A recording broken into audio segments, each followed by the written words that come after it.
Hello guys, good morning all of you. मैं गडप competitive class से Arun sir. तो आज आप लोग का मोस्ट 30 क्वेश्चन मिलेगा। 30 मोस्ट आपका जो एग्ज़ाम में पूछा गया एनटीपीसी रेलवे में, उसी का क्वेश्चन आपको मिलेगा। जो आपका रेलवे एनटीपीसी जो आपका रिपीट कर रहा है सवाल परीक्षा में, तो मैं जो आप लोग के बीच में लेकर आया हूँ जो 30 मोस्ट क्वेश्चन जो एग्ज़ाम हुआ आपका, तो उसका चौथा पार्ट लेकर आया हूँ। तो आप लोग शुरू से अंत तक बने रहेंगे और कॉपी और कलम साथ में रखेंगे और नोट करते जाएंगे, क्योंकि सभी सवाल आपका एग्जाम में टपकेगा छपेगा। तो शुरू से अंत तक बने रहेंगे। तो शुरू करते हैं आज का पहला सवाल जो पूछा हुआ आपका रेलवे एनटीपीसी। तो पहला सवाल क्या बोलता है, और फटाफट लाइक कर देंगे, शेयर कर देंगे आप लोग। क्लास स्टार्ट हो गया है और अपने ग्रुप में शेयर कर देंगे। और जो हमारे यूट्यूब चैनल गडप कॉम्पिटेटिव क्लासेस पे जो नए जुड़ेंगे वो सब्सक्राइब कर देंगे, ताकि आपका नोटिफिकेशन मिलते रहे। जी बिल्कुल। और जी आपको ऑफलाइन क्लास शुरू हो गया है, जो 1:30 बजे से, यानी 1:30 बजे दोपहर जो आपका स्टार्ट होता है क्लास, ऑफलाइन क्लासेस जो गडप कॉम्पिटेटिव क्लासेज को, जो द्विवेदी पुस्तक मकान में आकर आप संपर्क कर सकते हैं। जी बिल्कुल। और जो ज़बरदस्त आपको बिहार पुलिस और आपका बिहार दरोगा का जो स्पेशल बैच शुरू है, आप उसमें ज्वाइन कर सकते हैं। और यहाँ पे जितने हमारे जो बिहार पुलिस का अप्लाई किए हैं, जो आपका रिजेक्टेड नोटिफिकेशन आया, लिस्ट आया है, उसमें आप लोग चेक कर लेंगे। जो आपको वेबसाइट पर दिया हुआ है, चेक कर लेंगे आप लोग कि फॉर्म सेलेक्ट है कि या नहीं। तो शुरू करते हैं आज का पहला सवाल। क्या बोलता है पहला सवाल आज का? पहला सवाल क्या बोलता है कि मई 2019 में किसके द्वारा राजस्थान के पोखरण में सुखोई लड़ाकू जेट से 500 केजी वर्ग के निर्देशित बम का सफलतापूर्वक परीक्षण किया है। ये सवाल पूछा आपका एनटीपीसी। मई 2019 में किसके द्वारा राजस्थान के पोखरण में सुखोई लड़ाकू जेट से 500 केजी वर्ग के निर्देशित बम का सफलतापूर्वक परीक्षण किया गया है? तो आपका आंसर हुआ डीआरडीओ द्वारा। जी बिल्कुल याद रखें, डीआरडीओ द्वारा जो आपका सवाल पूछा एनटीपीसी। अब यहाँ पे याद रखें, पूछा है सवाल कि डीआरडीओ की स्थापना कब हुई? तो 1958। और डीआरडीओ का मुख्यालय नई दिल्ली। और डीआरडीओ की जो अभी अध्यक्ष हैं जी सतीश रेड्डी जी। ये सभी बातें याद रखेंगे जो मैं एक्स्ट्रा बता रहा हूँ क्वेश्चन, जो आपके एग्जाम के लिए प्लस पॉइंट होगा, टपकेगा छपकेगा आपका एग्जाम में। तो शुरू से अंत तक बने रहेंगे और नोट करते जाएंगे कॉपी पर। जी सवाल अब क्या पूछा? जुलाई 2019 में डीआरडीओ द्वारा विकसित तीसरी पीढ़ी के एंटी टैंक के गाइडेड मिसाइल नाग का सफलतापूर्वक परीक्षण किया गया था। जी बिल्कुल याद रखें, जुलाई 2019 में डीआरडीओ द्वारा विकसित तीसरी पीढ़ी के एंटी टैंक गाइडेड मिसाइल नाग का सफलतापूर्वक परीक्षण किया गया था। जी बिल्कुल याद रखें। और पोखरण जो आपको राजस्थान में स्थित है, जो पहला परमाणु परीक्षण जो हुआ था पोखरण 1974। जी बिल्कुल। और दूसरी बार जो हुआ था 1998। याद रखें, 11 से 13 मई 1998। तो दूसरी बार पूछता है कि पोखरण में जो परीक्षण हुआ था कितने परीक्षण हुआ था? तो 3 परीक्षण हुआ था। बिल्कुल याद रखें इस तरह, जो 11 से 13 मई 1998। जी बिल्कुल। उसमें आपका जो देश का प्रधानमंत्री अटल बिहारी वाजपेयी, और 11 मई को जो आपको राष्ट्रीय प्रौद्योगिकी दिवस मनाया जाता है, टेक्नोलॉजी दिवस मनाया जाता है 11 मई को। ये भी सवाल आपका एग्जाम में पूछता है, टपकता है, छपता है। तो इतनी सारी बातें याद रखें। और आपका नाग जो मिसाइल है, दागो और भूल जाओ किसको बोलते हैं? नाग जो एंटी टैंक मिसाइल है, उसको दागो और भूल जाओ के रूप में जाना जाता है। इस तरह आप याद रखें।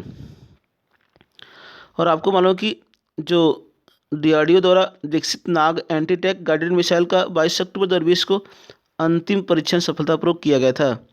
डीआरडीओ द्वारा विकसित नाग एंटी टैंक गाइडेड मिसाइल का 22 अक्टूबर 2020 को अंतिम परीक्षण सफलतापूर्वक किया गया था। तो इस तरह याद रखें। चलते हैं नेक्स्ट आपका दूसरे नंबर पर दूसरा सवाल क्या है आपका, दूसरा सवाल पूछ रहा है आपका, पूछा कि ला बिलाचेंटा द लिटिल बैलेंस पुस्तक कौन लिखा। ये आपका सवाल है। ला बिलाचेंटा द लिटिल बैलेंस पुस्तक कौन लिखा, ये आपका सवाल है। पूछा आपका एनटीपीसी, तो याद है गैलीलो गैलीली। जी बिल्कुल, गैलीलो गैलीलो गैलीली गैलीलो गैलीली ने पुस्तक लिखा था ला बिलाचेंटा द लिटिल बैलेंस। पुस्तक के लेखक कौन है, तो गैलीलो गैलीली। ये सवाल आपका पूछा एनटीपीसी। चलते हैं नेक्स्ट आपका तीसरे नंबर सवाल पर। जी बिल्कुल, जो सवाल आपका पूछ दिया है उसमें से आपका सवाल रिपीट हो रहा है, तो ज़रूर देखेंगे आप पे, जिनको एग्ज़ाम है चौथे जो चल रहा है और पाँचवें जो अंतिम है एनटीपीसी का, तो उसमें आपको सवाल टपकेगा छपेगा। जो मैं आपको बता रहा हूँ, जो एक्स्ट्रा आपको दे रहा हूँ, जो एक्सप्लेन, ज़रूर आप शुरू से अंत तक बने रहेंगे और कलम और कॉपी साथ रखेंगे। और अभी तक जो लाइक नहीं किए लाइक कर दें, फटाफट शेयर कर दें अपने दोस्तों के बीच। और हमारे यूट्यूब चैनल गडअप कॉम्पिटिटिव क्लासेस पर नए जुड़ेंगे और सब्सक्राइब कर देंगे। जी बिल्कुल, आप लोग सब्सक्राइब को बढ़ाएं। बस मात्र आपका 1000 में 20 आपका सब्सक्राइबर कम रहा है, जो सीधे आपका ऑनलाइन के माध्यम से पढ़ाया जाएगा आपको, जो 3 टाइम पढ़ाया जाएगा आपको, ज़बरदस्त मिलेगा कॉन्सेप्ट के साथ, डिजिटल बोर्ड के साथ। तो आप लोग सब्सक्राइब को बढ़ाएंगे, 20 मात्र कम रहा है 1000 में, जो मोनेटाइज होगा आपका, और सीधे लाइव क्लास चलेगा आपको हमारे यूट्यूब चैनल गडअप कॉम्पिटिटिव क्लासेस से, जो ज़बरदस्त करंट अफेयर स्टैटिस्टिक्स रसगुल्ले सभी मिलेंगे उसमें। जी बिल्कुल। तीसरा सवाल, दक्षिणी सूडान में शांति सैनिकों को प्रोत्साहित करने हेतु संयुक्त राष्ट्र मिशन के भारतीय सेना का कमांडर कौन है। ये आपका सवाल है।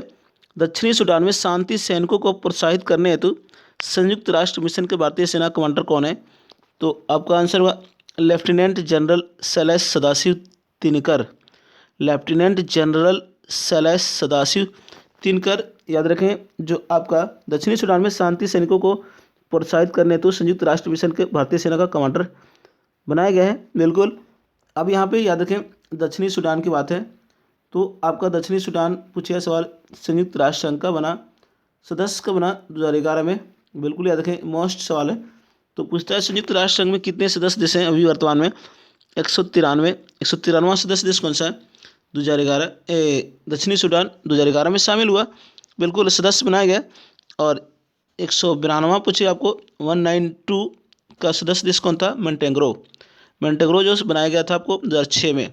तो इतनी सारी बातें याद रखें, आपका जो एग्जाम में टपेगा छपेगा। बिल्कुल, जो संयुक्त राष्ट्र संघ में कितने सदस्य देश हैं वर्तमान में, तो आपका 193। अगर पूछे सुरक्षा परिषद में कितने सदस्य देश, तो 5। अस्थायी कितने, 10। टोटल कितने, 15। तो याद रखें इस तरह। चलते हैं नेक्स्ट आपका चौथे नंबर सवाल पर।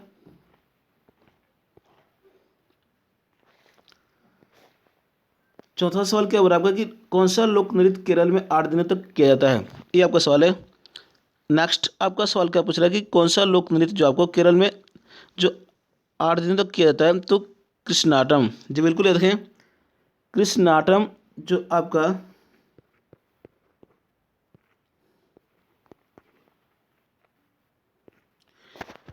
कृष्णाटम जो आपका लोक नृत्य जो है केरल में 8 दिनों तक किया जाता है। बिल्कुल याद रखें।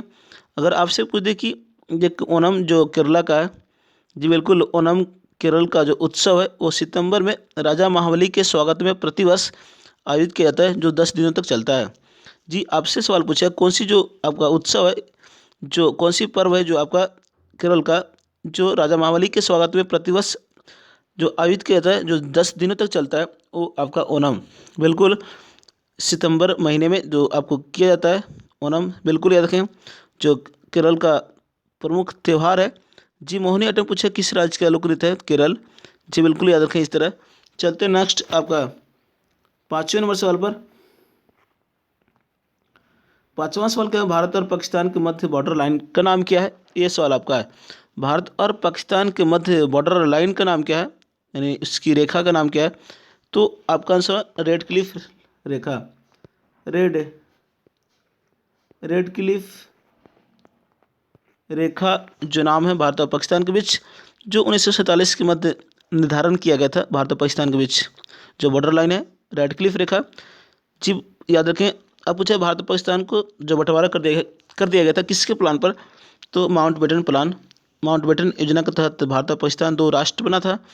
बिल्कुल याद रखें। इस तरह जो 14 अगस्त को पाकिस्तान दिवस मनाता है स्वतंत्रता दिवस, और भारत 15 अगस्त को स्वतंत्रता दिवस मनाता है। इस तरह याद रखें। अब पूछे सवाल डुरंड लाइन भारत और अफगानिस्तान डुरंड लाइन पूछे पाकिस्तान और अफगानिस्तान, जो 1896 निर्धारण किया गया था डुरंड रेखा का, जो पहले भारत और अफगानिस्तान के बीच था, अब हो गया Pakistan to Afghanistan Durand line. अब पूछिए सवाल की हिंडनबर्ग लाइन पूछेगा आपसे, तो पोलैंड और जर्मनी के बीच। अब मैकमोहन लाइन पूछा है, तो चीन और इंडिया के बीच, जो 1914 में निर्धारण किया गया था सर मैकमोहन के नाम पर। और भारत पाकिस्तान के बीच जो रेड क्लिफ लाइन जो निर्धारण किया गया था, उस सर रेड क्लिफ के नाम पर ही आपका निर्धारण किया गया था। तो याद रखें। इस तरह मैगिनॉट लाइन पूछेगा, तो जर्मनी और फ्रांस पूछेगा आपका मैगिनॉट रेखा। जी अब पूछे 38वीं समांतर रेखा उत्तरी कोरिया और दक्षिणी कोरिया, जी बिल्कुल। और 49वीं समांतर रेखा पूछेगा, तो उत्तरी अमेरिका और कनाडा के दो भागों में बांटती है। तो याद रखें। इस तरह चलते हैं नेक्स्ट 6ठे नंबर सवाल पर। जी मॉस्ट सवाल है, सभी शुरू से अंत तक बने रहेंगे और नोट करते जाएंगे। आर करने की जरूरत है, रीड एंड रिवीजन करने की जरूरत है, जो आपको एग्जाम में टपक रहा है, छप रहा है। जी बिल्कुल। मैं इसका एक्सप्लेन कर दे रहा हूँ, क्योंकि आपको नेक्स्ट एग्जाम में जो जैसे पूछा आपका भारत और पाकिस्तान के बीच, हो सकता है नेक्स्ट एग्जाम में आपको भारत और चीन के बीच पूछे कौन सी लाइन आपका लाइन रेखा है। जी बिल्कुल। तो इस तरह पढ़ेंगे आपके एग्जाम के लिए प्लस पॉइंट होगा। और इसमें पूछिए सवाल आपका 24वीं समांतर रेखा पूछे है, तो भारत और पाकिस्तान के बीच है, जो कच्छ के पास है। 24वीं समांतर रेखा पूछे है, किन दो देशों के बीच है? तो भारत और पाकिस्तान के बीच, जो कच्छ के पास स्थित है। और 17वीं समांतर रेखा पूछे है, तो उत्तरी वियतनाम और दक्षिणी वियतनाम के बीच स्थित है। तो इतनी बातें याद रखें, जो आपका मिलेगा एग्जाम में टपकेगा, छपेगा। 6ठा सवाल आरबीआई के प्रथम भारतीय गवर्नर कौन थे? जी पूछा सवाल है, आरबीआई के प्रथम भारतीय गवर्नर कौन था? तो सीडी देशमुख। बिल्कुल याद रखें, सीडी देशमुख आपका, बिल्कुल याद रखें। सीडी देशमुख जो आरबीआई के प्रथम भारतीय गवर्नर था। जी बिल्कुल। अब क्या पूछा कि जब भारत के आज़ादी के समय आरबीआई के गवर्नर कौन था? तो सीडी देशमुख। आरबीआई के गवर्नर का कार्यकाल 3 वर्ष होता है। और पूछा सवाल आरबीआई कौन सी एक्ट? तो आरबीआई अधिनियम 1934 के तहत आरबीआई की स्थापना किया गया था 1935 में, आरबीआई का राष्ट्रीयकरण 1949 में।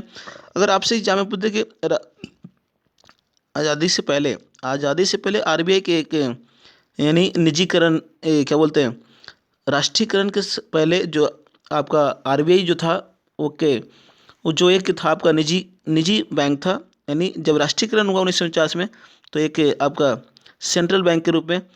जी बिल्कुल। आरबीआई की स्थापना पूछे, आरबीआई की स्थापना के समय इसकी मुख्यालय कहाँ था? कोलकाता। अभी वर्तमान में कहाँ पे मुख्यालय आरबीआई का?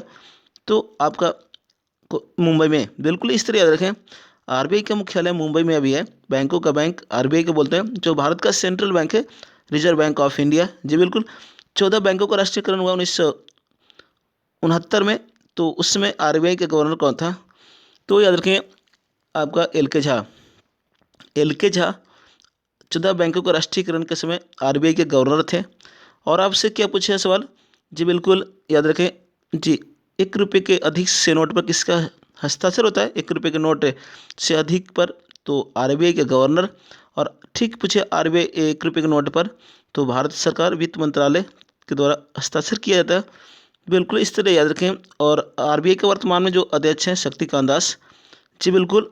शक्तिकांत दास 25वें नंबर के हैं।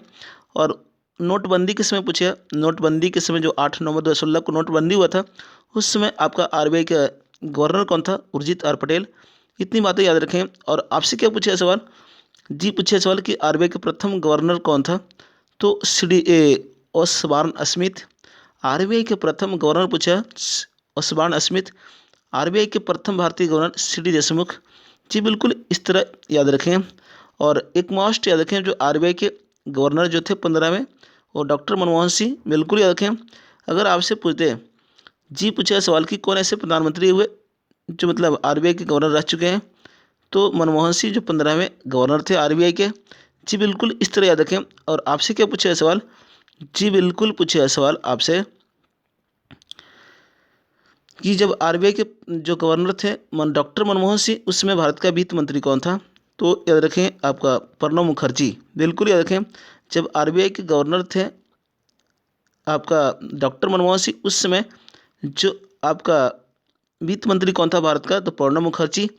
अगर आपसे पूछ दे कि राष्ट्रपति क्या बोलते हैं आरबीआई के गवर्नर की नियुक्ति कौन करता है, तो वित्त मंत्री के सलाह पर प्रधानमंत्री करता है। बिल्कुल इतनी बातें याद रखें। चलते हैं नेक्स्ट जी आपका 7वें नंबर सवाल पर।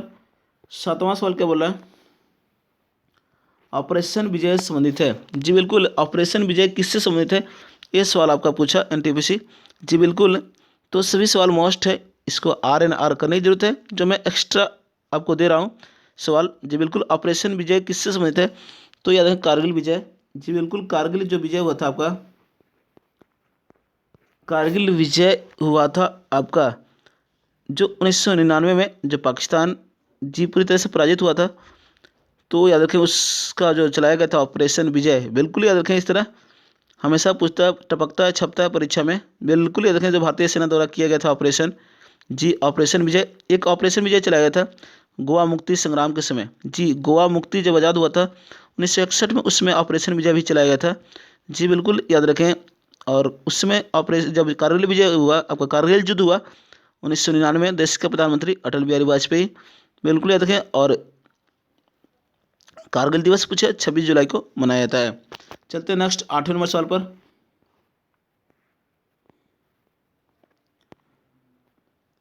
8वां सवाल का सबसे ज़्यादा न्यूक्लियर रिएक्टर किस देश के पास है, सबसे ज़्यादा न्यूक्लियर रिएक्टर किस देश के पास है, ये आपका सवाल है। तो जल्दी से बता देंगे सभी को मिलकर फटाफट।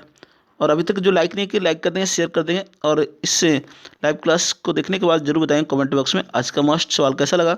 जी बिल्कुल बता देंगे आप लोग फटाफट लास्ट में इस लाइव क्लास देखने के बाद। और अभी तक जो सब्सक्राइब नहीं किए सब्सक्राइब कर दें हमारे यूट्यूब चैनल गडअप कॉम्पिटिटिव क्लासेस पे, जो नए जुड़ेंगे और सब्सक्राइब कर देंगे बिल्कुल।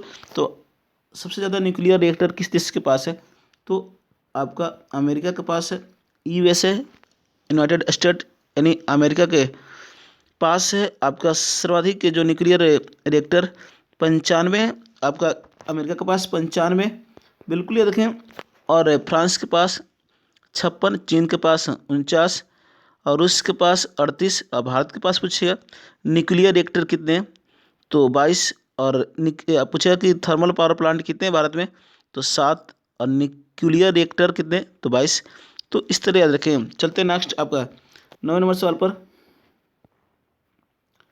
9वां सवाल क्या बोलता है कि समानता का अधिकार किस अनुच्छेद में है। जी बिल्कुल, समानता का अधिकार किस अनुच्छेद में, तो आपको अनुच्छेद 14। जी ऑप्शन या पूछे विधि के समक्ष समानता अनुच्छेद कितना बोलता है, 14 बोलता है।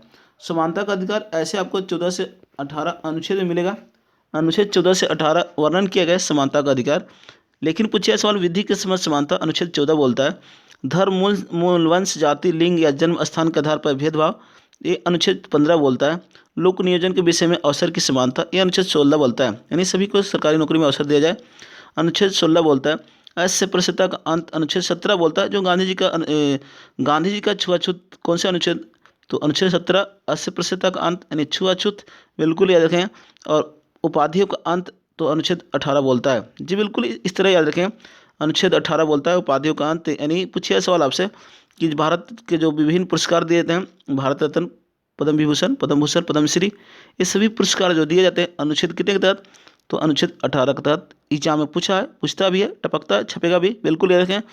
तो इस तरह याद रखेंगे। चलते हैं नेक्स्ट आपका 20वें नंबर सवाल पर। असमानता का अधिकार पूछिए कौन सी में उल्लेख किया गया, तो आपका मौलिक अधिकार में, फंडामेंटल राइट्स में, जो फंडामेंटल राइट्स आपका जो लिया गया, जो अमेरिका के सिद्धांत से लिया गया है।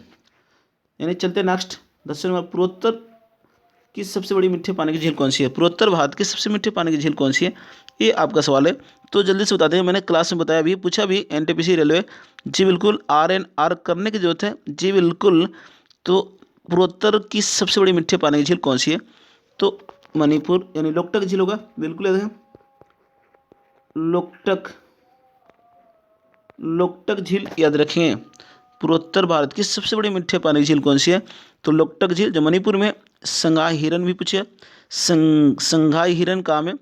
तो मणिपुर में। संगाई उत्सव कब मनाया था? तो मणिपुर में। जी बिल्कुल इस तरह याद रखेंगे।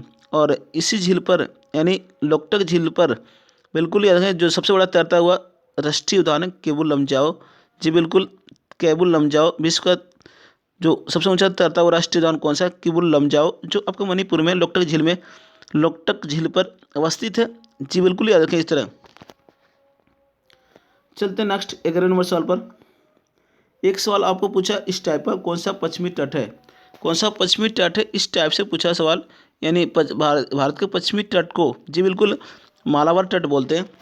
भारत के पश्चिमी तट को जो मालाबार तट कहते हैं, यानी केरल में जो आपका केरल और कर्नाटका के जो सीमा उसको मालाबार तट बोलते हैं, जो केरला में कर्नाटका में बिल्कुल जो इसके बीच में स्थित है। जो मालाबार तट पर सर्वाधिक वर्षा होती है, ये पूछिए सवाल कि दक्षिण पश्चिम मानसून के कारण सर्वाधिक वर्षा किस तट पर होती है? तो मालाबार तट पर होती है, बिल्कुल याद रखें। और मपला विद्रोह जो हुआ था मालाबार तट पर हुआ था, केरला में जो हुआ था मपला विद्रोह 1921 में हुआ था। जी बिल्कुल याद रखें। पालघाट पूछा किस राज्य में स्थित है? केरल में। पलक्कड़ दर्रे भी पूछा है केरल के जो मालाबार तट में स्थित है।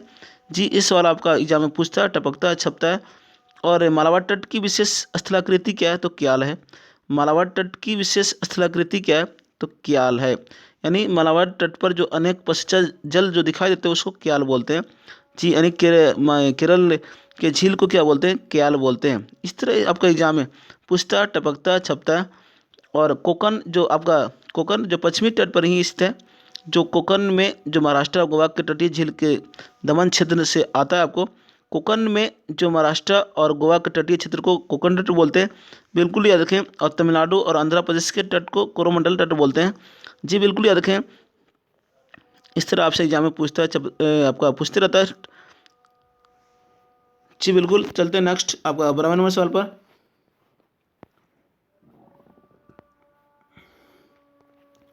12वां सवाल, किस राज्य में सियांग नदी पर 300 मीटर का भारत का सबसे लंबा सिग्नल लेन स्टील केबल सस्पेंशन ब्रिज बना हुआ है? ये आपका सवाल पूछा किस राज्य में सियांग नदी पर 300 मीटर का भारत का सबसे लंबा सिग्नल लेन स्टील केबल सस्पेंशन ब्रिज बना हुआ है? तो आपका आंसर होगा अरुणाचल प्रदेश, बिल्कुल याद है। अरुणाचल प्रदेश।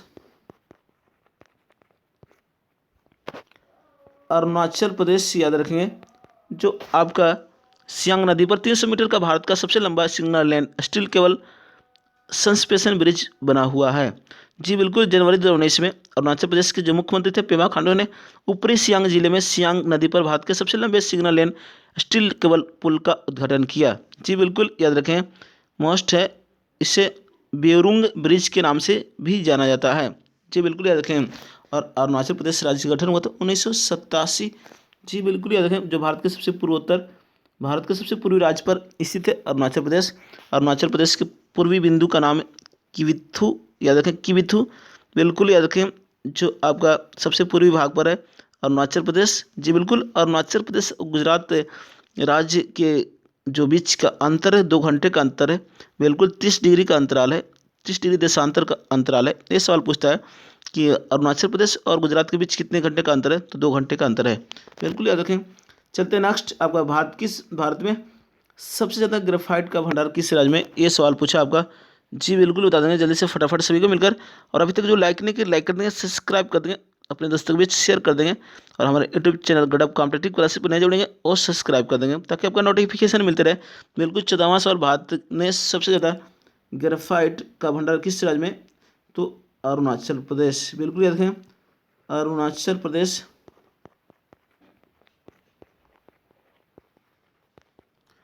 अरुणाचल प्रदेश में, बिल्कुल। जो भारतीय भूवैज्ञानिक सर्वेक्षण रिपोर्ट के अनुसार भारत के कुल ग्रेफाइट भंडार का लगभग 35% जो अरुणाचल प्रदेश में पाया जाता है। जी बिल्कुल इस तरह याद रखें।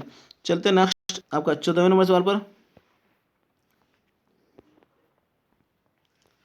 14वां सवाल, नास्कॉम की फुल फॉर्म क्या है? जी बिल्कुल। नास्कॉम की फुल फॉर्म क्या है? ये सवाल आपका पूछा तो याद रखें, सुन लेंगे आप लोग। इस पे तो लिखना मतलब थोड़ा सा प्रॉब्लम होता है, इसलिए फुल फॉर्म है तो आप लोग लिख लेंगे। नास्कॉम की फुल फॉर्म क्या है? तो national association of software and service companies. बिल्कुल एक बार से और मैं रिवीजन कर दे रहा हूँ एक बार फिर से। नेशनल यानी नास्कॉम की फुल फॉर्म क्या है? National association of software and service companies. बिल्कुल। और नास्कॉम की स्थापना 1 मार्च 1988 को हुई थी। 1 मार्च 1988 को जो आपका स्थापना हुआ था। हेडक्वार्टर पूछे नई दिल्ली। बिल्कुल ये देखें। तो चलते हैं नेक्स्ट आपका 15वें नंबर सवाल पर। 15वां सवाल कि मई 2019 में ई सिगरेट कहाँ पर बैन की गई थी? ये सवाल है आपका कि मई 2019 में ई सिगरेट यानी 15वां सवाल पूछा आपका मई 2019 में ई सिगरेट कहाँ पर बैन की गई थी, ये आपका सवाल है। तो जी ऑप्शन के अनुसार जो ऑप्शन दिया था ऐसे राजस्थान, बिल्कुल याद रखें। राजस्थान में जो आपका जो मई 2019 में ई सिगरेट पर बैन की गई थी राजस्थान सरकार द्वारा। ऐसे आपको पंजाब, जी बिल्कुल याद रखें राजस्थान। और पूछिए इसके साथ और जो राज्य हैं पंजाब, महाराष्ट्र और कर्नाटका, जी और केरल जैसे राज्यों ने जो ई सिगरेट पर बैन लगा दी है। बिल्कुल याद रखें। और जो आपका पूछे सवाल यानी जो आपका विश्व तंबाकू जो दिवस मनाया जाता है, जी बिल्कुल याद रखें। जो 31 मई को विश्व तंबाकू दिवस मनाया जाता है। चलते नेक्स्ट आपका 17वें नंबर सवाल पर, 16वें नंबर सवाल पर। 16वां क्या बोलता है? किस राज्य में जल अधिनियम के तहत प्रति व्यक्ति प्रतिदिन 55 लीटर पानी उपयोग के लिए दिया जाएगा? ये सवाल आपका कि किस राज्य में जल अधिनियम के तहत प्रति व्यक्ति प्रतिदिन 55 लीटर पानी उपयोग के लिए दिया जाएगा, ये आपका सवाल है। जी जल्दी से बता देंगे सभी को मिलकर फटाफट। जी बढ़िया सवाल है। तो आंसर याद रखें एमपी यानी मध्य प्रदेश। बिल्कुल याद रखें मध्य प्रदेश में आपका जो जल अधिनियम के तहत प्रति व्यक्ति प्रतिदिन 55 लीटर पानी उपयोग के लिए दिया जाएगा। और एक सवाल और याद रखें, कौन सा राज्य पूछा? भारत का पहला राज्य है जहां राइट टू वाटर लागू किया गया तो मध्य प्रदेश। भारत का पहला राज्य जहां राइट टू वाटर लागू किया गया तो मध्य प्रदेश।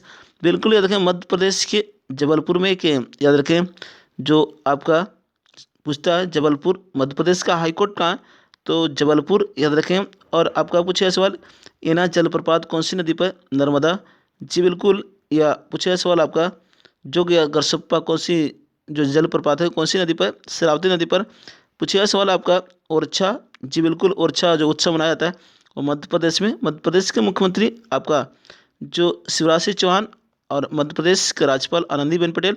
और मध्य प्रदेश का गठन 1 नवंबर 1956 को हुआ था। बिल्कुल याद रखें। और जो टाइगर ऑफ स्टेट बोलते हैं मध्य प्रदेश को, जी बिल्कुल इस तरह याद रखें। और पूछिएगा सवाल आपसे कड़कनाथ मुर्गा किस राज्य का जी टैग है? तो मध्य प्रदेश। जी बिल्कुल इस तरह याद रखेंगे। जो सवाल आपका पूछता है टपकता है धुआंधार जलप्रपात पूछेगा। धुआंधार जलप्रपात कौन सी नदी पर? नर्मदा नदी। जी बिल्कुल जो आपका जबलपुर के पास है। बिल्कुल याद रखिए। चलते हैं नेक्स्ट आपका 17वें नंबर सवाल पर।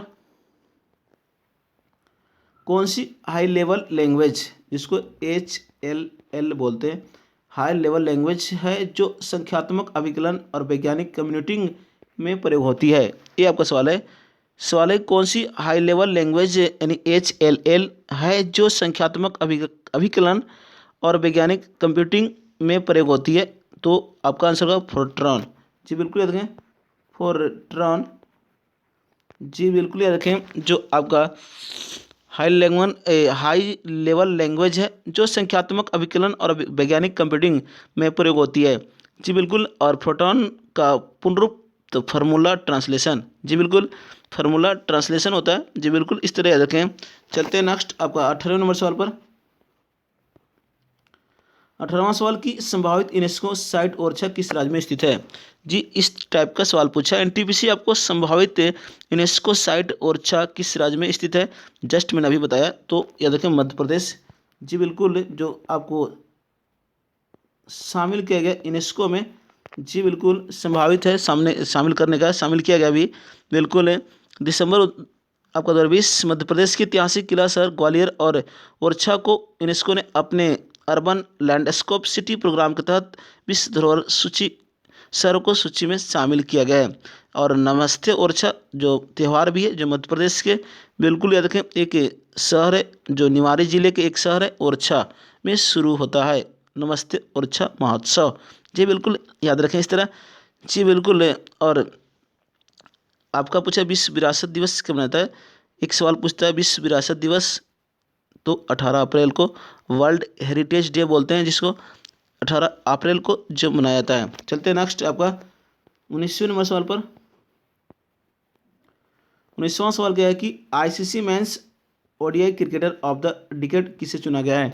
ये सवाल है ICC men's ODI cricketer of the decade किसको चुना गया है, ये आपका सवाल पूछता है। बिल्कुल याद रखें, जो पूछा भी है तो आंसर याद रखें विराट कोहली। जी बिल्कुल याद रखें, विराट कोहली को आपका 2020 के तहत याद रखें, विराट कोहली को ICC men's ODI cricketer of the decade चुना गया। जी बिल्कुल। और इसमें बातें जो पूछे आपका सवाल बनेगा कि ICC men's test cricketer of the decade तो Steve Smith, ICC male cricketer of the decade तो Virat Kohli, ICC match T20 cricketer of the decade Rashid Khan, और ICC spirit of cricket award the decade MS Dhoni, ICC में females cricketer of the decade तो Ellyse Perry जो Australia के रहने वाली है।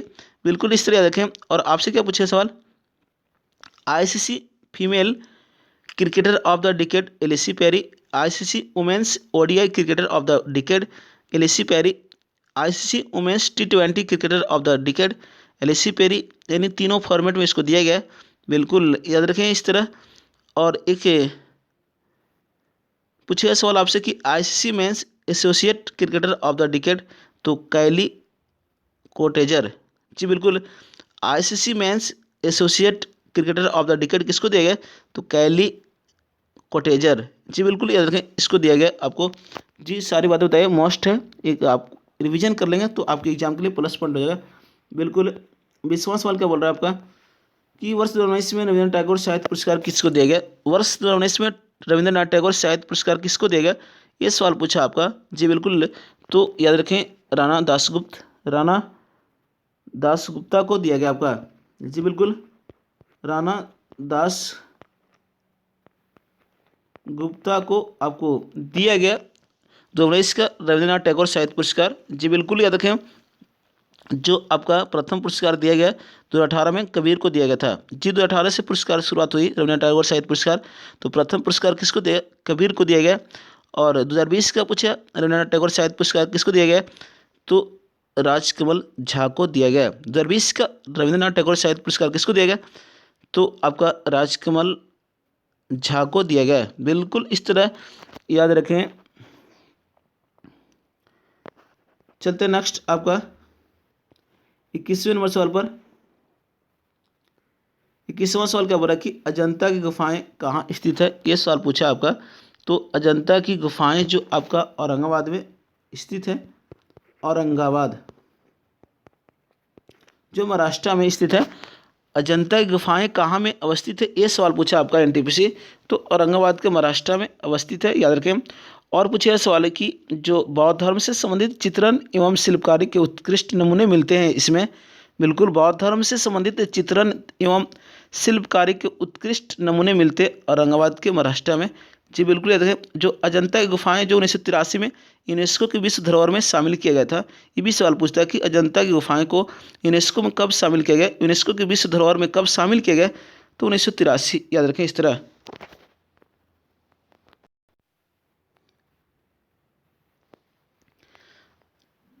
जी next क्या पूछिए आपसे सवाल, याद रखें। जी एलोरा की गुफाएं, ये भी पूछता है एलोरा की गुफाएं को कब शामिल किया गया यूनेस्को के विश्व धरोहर में तो 1983।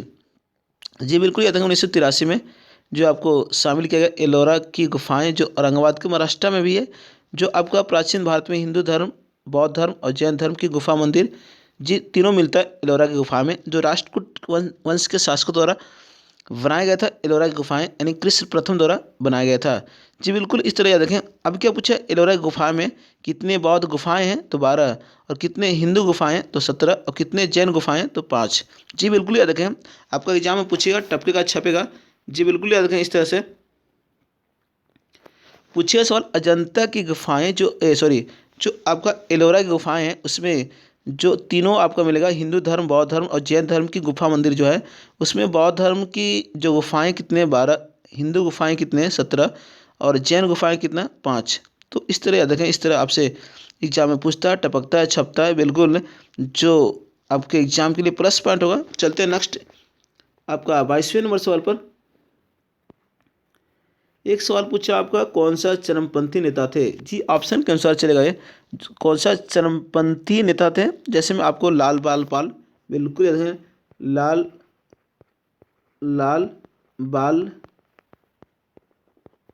पाल, यानी लाला लाजपत राय, बाल गंगाधर तिलक, और आपका बिपिन चंद्र पाल, और अरविंद घोष जैसे आपको गर्म दल के नेता हैं, बिल्कुल याद रखें।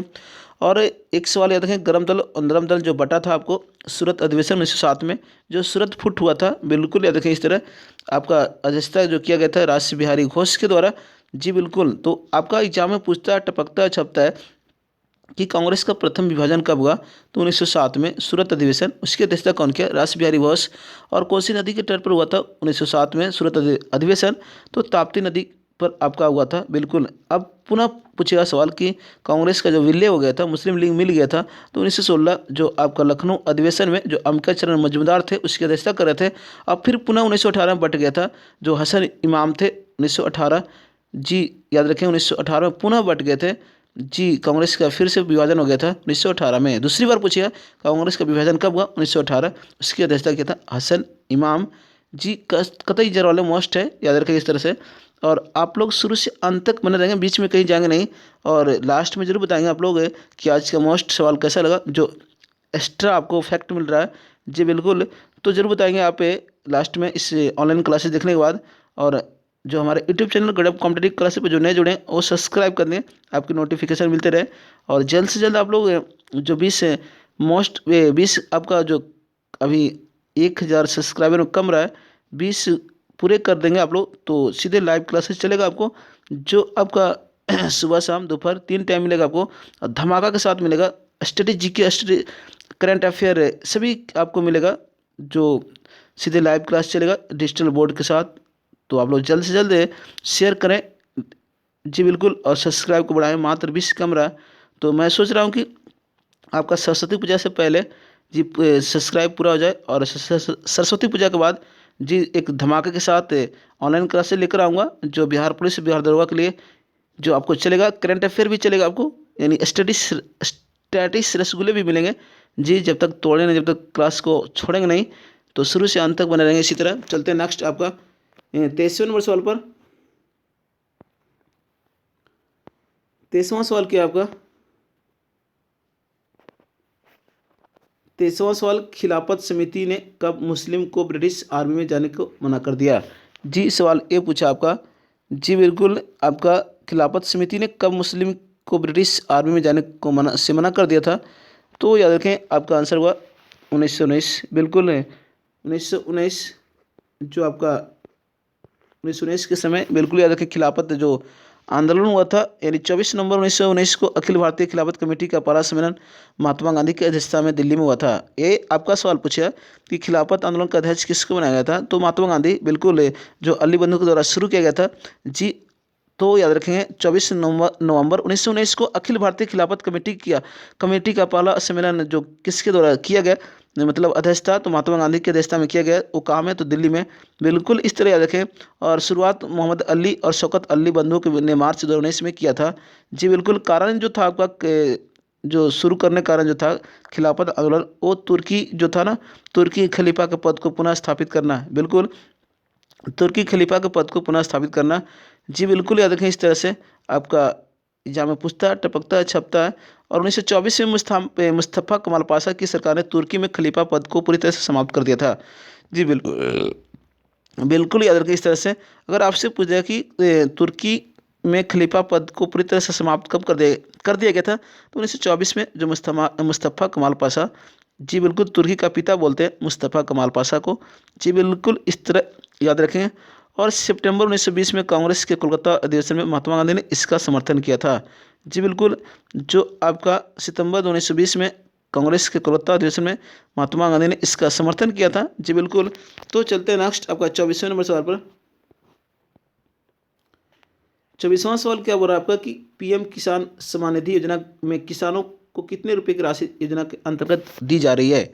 जी ये सवाल पूछा आपका। बिल्कुल, जो आपको पढ़ाया हुआ है, पूछता है, टपकता है, छपता है। जी बिल्कुल, तो जल्दी से बताते हैं सभी को मिलकर फटाफट। जी बिल्कुल, तो याद रखें आपका 6,000 रुपये जो दिया जाता है आपको।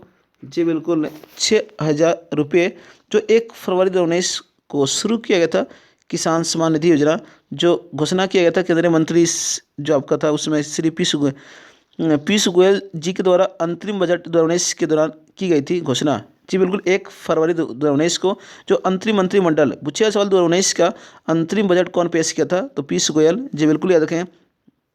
जो आपका यानी देश के सभी छोटे सीमांत किसान जिनके पास 2 हेक्टेयर तक की खेती योग्य जमीन है उनके द्वारा सालाना 6,000 रुपये की आर्थिक सहायता 3 बराबर यानी 2-2 हज़ार रुपये किस्तों में प्रदान की जा रही है, यानी 2-2 हज़ार रुपये।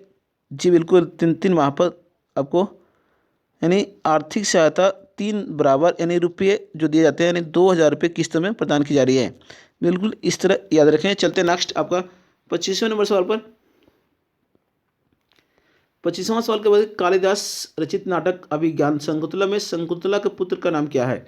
जी ये सवाल मोस्ट है, बढ़िया है, कतई जहर वाले सवाल है, सभी मोस्ट है जो आपको एक्सप्लेन के साथ मिल रहा है जो आपका सवाल। जी बिल्कुल, तो कालिदास रचित नाटक यानी अभिज्ञान शकुंतला में शकुंतला के पुत्र का नाम क्या है। तो सबसे पहले आप याद रखें अभिज्ञान शकुंतलम कौन लिखा, तो कालिदास लिखा। जी याद रखें, ये सवाल पूछता है अभिज्ञान शकुंतलम कौन लिखा, कालिदास लिखा। जी बिल्कुल, और याद रखें इसमें इनके जो अभिज्ञान शकुंतला में शकुंतला का पुत्र का नाम क्या था, तो याद रखें आपका भरत। जी बिल्कुल याद रखें, भरत याद रखें नाम था। और आपका पूछा सवाल कि अभिज्ञान शकुंतलम का सर्वप्रथम अंग्रेजी अनुवाद किसने किया था, तो विलियम जोन्स। जी बिल्कुल याद रखें, विलियम जोन्स ने इसका अंग्रेजी अनुवाद किया था। अभिज्ञान शकुंतलम का सर्वप्रथम अंग्रेजी अनुवाद किसने किया, तो विलियम जोन्स ने किया था। और पूछिए सवाल कि अभिज्ञान शकुंतला में नायिका का रोल कौन की थी, नायिका कौन थी, तो शकुंतला थी। बिल्कुल याद रखें। और अभिज्ञान शकुंतला में अंकों की संख्या कितनी थी, तो 7 थी। बिल्कुल इस तरह याद रखें। चलते नेक्स्ट आपका 26वें नंबर सवाल पर। अभिज्ञान शकुंतलम को लिखा कालिदास। जी बिल्कुल, कुमार संभवम को लिखा, तो कालिदास। रघुवंशम कौन लिखा, तो कालिदास। बिल्कुल याद रखें इस तरह से। 26वां बंगाल गजट समाचार पत्र शुरू किया गया था किसके द्वारा। जी बिल्कुल, बंगाल गजट समाचार के संपादक संस्थापक कौन थे, जी बिल्कुल याद है जेम्स हिक्की। जी बिल्कुल, जेम्स हिक्की।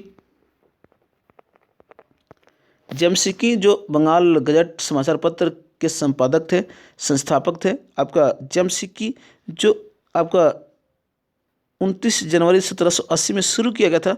29 जनवरी 1780 में शुरू किया गया था कोलकाता से। बिल्कुल याद रखेंगे। तो पूछता है सवाल भारत में प्रकाशित होने वाला एक अंग्रेजी भाषा का पहला समाचार पत्र कौन था, तो बंगाल गजट। भारत में प्रकाशित होने वाला एक अंग्रेजी भाषा का पहला समाचार पत्र कौन था, तो बंगाल गजट। बिल्कुल इस तरह याद रखें। जो उस समय भारत का वायसराय कौन था, तो जेम्स हिक्की। बिल्कुल याद रखें। 27वां सवाल पूछ रहा है कि मलेरिया की वैक्सीन किसके द्वारा बनाई गई थी। ये सवाल है, मलेरिया की वैक्सीन जो आपको किसके द्वारा जो बनाई गई थी, ये सवाल आपका पूछा। बिल्कुल याद रखें इस तरह से। तो याद रखें GSK एक कंपनी है, GSK यानी ग्लास्को स्मिथ क्लाइन।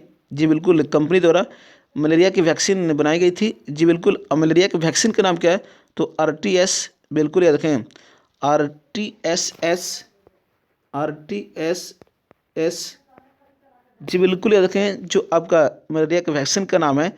और पूछिए सवाल मलेरिया जो आपको जीव प्रजोवा के द्वारा होता है। बिल्कुल याद रखें, मलेरिया जो प्रजोवा के द्वारा होता है प्लाज्मोडियम नाम है मलेरिया का, परजीवी का नाम क्या है, प्लाज्मोडियम। जी बिल्कुल याद रखें। और मलेरिया जो आपको शब्द का प्रयोग कौन किया, मैकुलाज। मलेरिया शब्द का प्रयोग कौन किया, मैकुलाज। बिल्कुल। और मलेरिया जो आपका परजीवी द्वारा होता है, इसके जो पुष्टि किया था और रोनाल्ड रॉस ने किया था। बिल्कुल याद रखें। चलते नेक्स्ट आपका 28वें नंबर सवाल पर।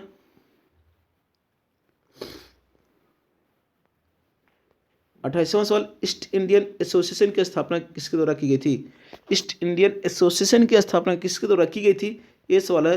तो याद रखें जो 1866 में हुआ था, तो दादा भाई नौरोजी के द्वारा। जी बिल्कुल याद रखें, दादा भाई नौरोजी के द्वारा आपको जो ईस्ट इंडियन एसोसिएशन की स्थापना की गई थी 1866। बिल्कुल याद रखें। चलते नेक्स्ट आपका 29वें नंबर सवाल पर। 29वां सवाल, विश्व चैंपियनशिप में 6 गोल्ड मेडल जीतने वाली पहली जो महिला मुक्केबाज कौन है? ये सवाल आपका सवाल है कि विश्व चैंपियनशिप में 6 गोल्ड मेडल जीतने वाली पहली महिला मुक्केबाज कौन? तो मेरी कॉम। बिल्कुल याद रखें, मेरी कॉम। जी बिल्कुल याद रखें, जो मुक्केबाजी से संबंधित है। चलते हैं नेक्स्ट आपका 30वें नंबर सवाल पर। 30वां सवाल की कौन सी गैस दहन में श्वसन में नाइट्रोजन के साथ ऑक्साइड बनाती है? बिल्कुल, कौन सी गैस दहन में श्वसन में नाइट्रोजन के साथ ऑक्साइड बनाती है? तो ऑक्सीजन। जी बिल्कुल याद रखें, ऑक्सीजन जो आपको बनाती है। बिल्कुल याद रखें। तो चलते हैं नेक्स्ट आपका 31वें नंबर सवाल पर।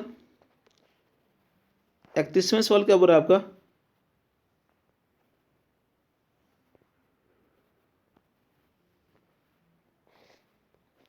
इकतीसवां सवाल, कोशिका का कौन सा भाग कोशिका के आंतरिक भाग को बाहरी वातावरण से अलग करता है? जी बिल्कुल याद रखें, कोशिका का कौन सा भाग जो कोशिका के आंतरिक भाग के बाहरी वातावरण में अलग करता है, ये आपका सवाल है। तो याद रखें, आपका होगा आंसर कोशिका झिल्ली। जी बिल्कुल याद रखें,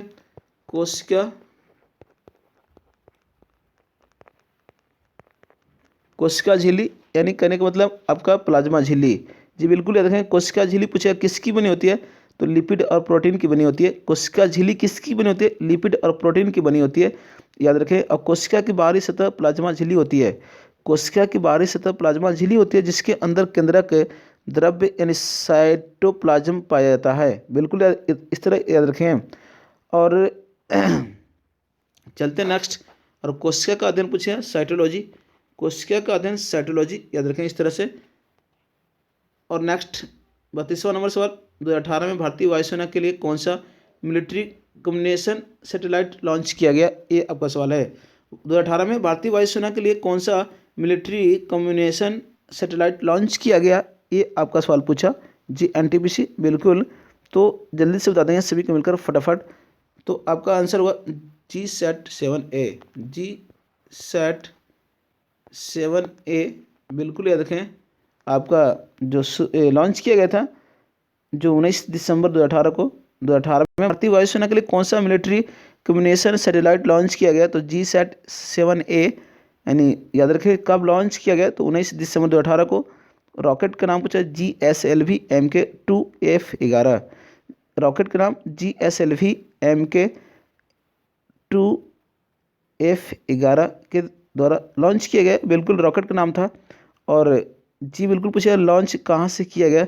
तो सतीश धवन जी बिल्कुल से किया गया, जो श्रीहरिकोटा में। बिल्कुल वहाँ से आपको किया गया था 2018 में। बिल्कुल, तो आज का मोस्ट जो 32 मैंने जो लिया आपको के बीच में लाया, जो सभी सवाल पूछे गए और साथ में एक्सप्लेन दिया गया, तो ज़रूर बता देंगे आप लोग फटाफट मिलकर कैसा लगा आज का मोस्ट सवाल 32 से मैंने 64 बना दिया सवाल, जो एक्सप्लेन के साथ दिया आपको एग्जाम के लिए प्लस पॉइंट होगा।